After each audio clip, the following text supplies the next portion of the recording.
মালয়েশিয়ার রাজধানী কুয়ালালামপুরের জালানসিলাং এলাকায় ফের অভিযান চালিয়েছে ইমিগ্রেশন বিভাগ। এই এলাকা বিদেশি শ্রমিকদের উপস্থিতির কারণে অনেকের কাছে মিনি ঢাকা নামে পরিচিত। মঙ্গলবার 10 মার্চ দুপুর 2:45 মসজিদ জামেক এলাকা থেকে লেবুহো পুদু হয়ে জালানসিলাং পর্যন্ত তল্লাশি অভিযান পরিচালনা করা হয়। অভিযানটি পরিচালনা করেন পুত্রাজায়া ভিত্তিক ইমিগ্রেশন বিভাগের এনফোর্সমেন্ট ইন্সপেক্টরেট। অভিযানে মোট 823 জন প্রবাসীর পরিচয়পত্র ও অবস্থান সংক্রান্ত কাগজপত্র যাচাই করা হয়, যাদের প্রত্যেকেরই বৈধ পাস বা প্রয়োজনীয় কাগজপত্র রয়েছে। কেউ কাজের ভিসায়, কেউ পর্যটক হিসেবে অবস্থান করছেন।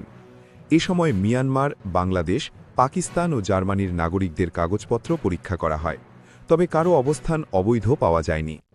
ইমিগ্রেশন বিভাগের উপমহাপরিচালক অপারেশন দাতুক লোকমান এফেন্দি রামলি বলেন, জালানসিলাং প্রতিদিনই বিপুল সংখ্যক বিদেশি নাগরিকের সমাগম ঘটে, তাই নিয়মিত তল্লাশি অভিযান চালানো হচ্ছে যাতে আইন শৃঙ্খলা ও ইমিগ্রেশন নীতিমালা নিশ্চিত করা যায়।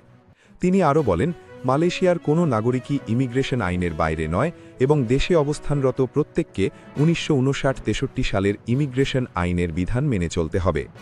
ইমিগ্রেশন বিভাগ জানিয়েছে, ভবিষ্যতেও বিদেশি নাগরিকদের উপস্থিতি বেশি এমন এলাকায় নিয়মিত নজরদারি ও তল্লাশি অভিযান চালানো হবে, যেন অবৈধভাবে বসবাস বা কাজ করার সুযোগ কেউ না পায়।